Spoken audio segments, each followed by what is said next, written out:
Christmas. Let's go.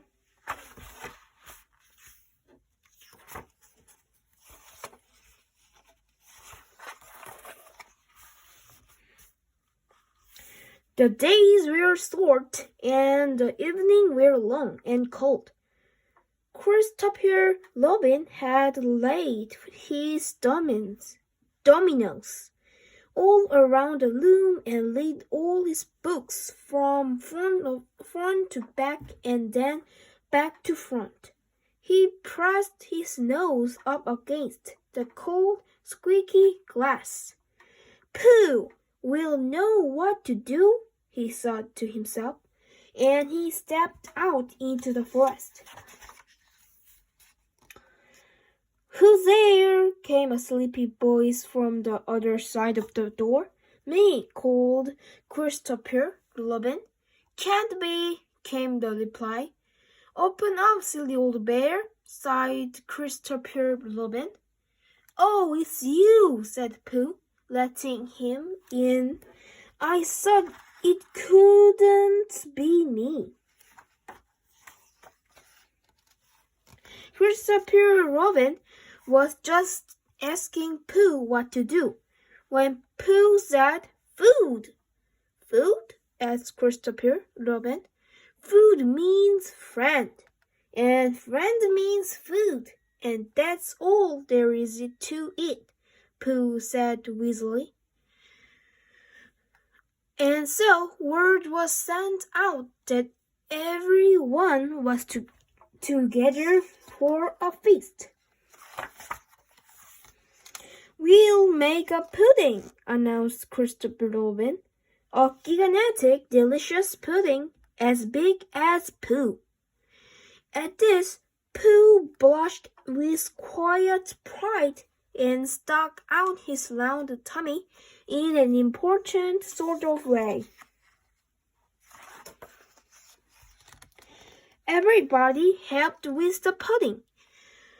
Pooh poured in honey. Piglet and Lou tipped in currant. Tiger bounced in eggs. Owl sifted flour and spice. And Eeyore offered words of advice and caution. "Now we all stir the pudding and make a wish," explained Christopher Robin. "But if you tell anyone your wish, it won't come true." One by one, friends gave the pudding a straw. Christopher Robin wished he was twice as tall. Owl wished he could spell daily, delicious. Pooh wished he was eating the pudding already. Rabbit wished the quib was a little more ordinary. Piglet wished that oozles aren't. Tiger wished he knew that making a wish was. Anyone wished Tiger couldn't bounce on his ear. And Kinga was about to make her wish them when, "Where's Pooh?" she gasped. "Where's Lou?" she gasped. Christopher Robin looked high, and Pooh looked low. Piglet looked in small places, and every Eeyore looked between his legs. But little Lou was nowhere to be seen. "I fear the pudding may have got him," ventured Eeyore. "I always knew that no good would come from such a large, sticky pudding."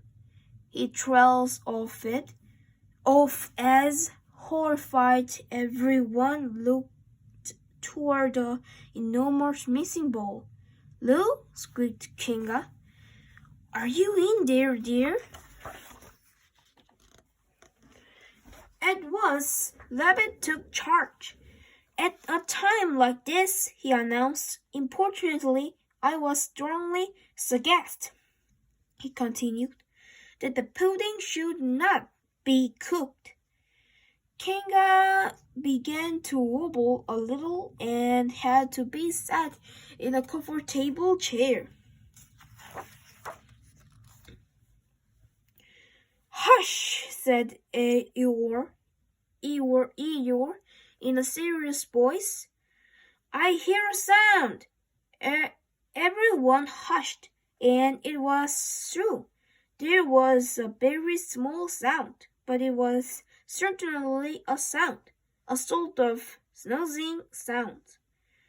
The sounds came from a corner, and there they found Lou, fast asleep among the currants. It seemed that he had eaten a great many, and the effort had tired him out. With Lou found and the pudding, seeming the friends noticed that a great deal of it seemed to be on their noses and paws. Best time, said Christopher Robin.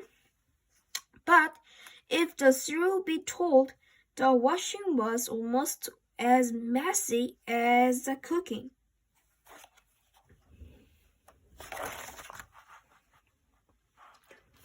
Meanwhile, a wonderful smell had started to drift out from the kitchen.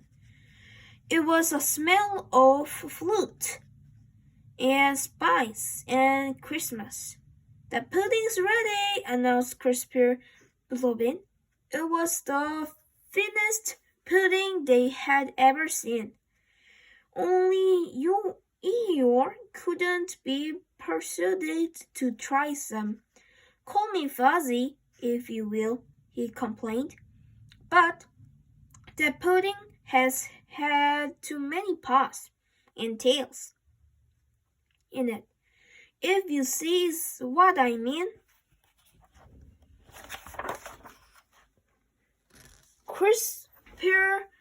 Christopher Robin found Eeyore a teastool, and the friends settled down to enjoy their feast.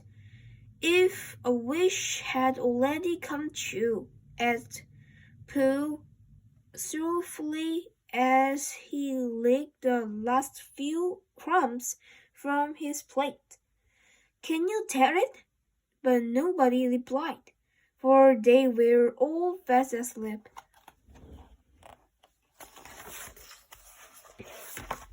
Thank you for the watching. Bye bye.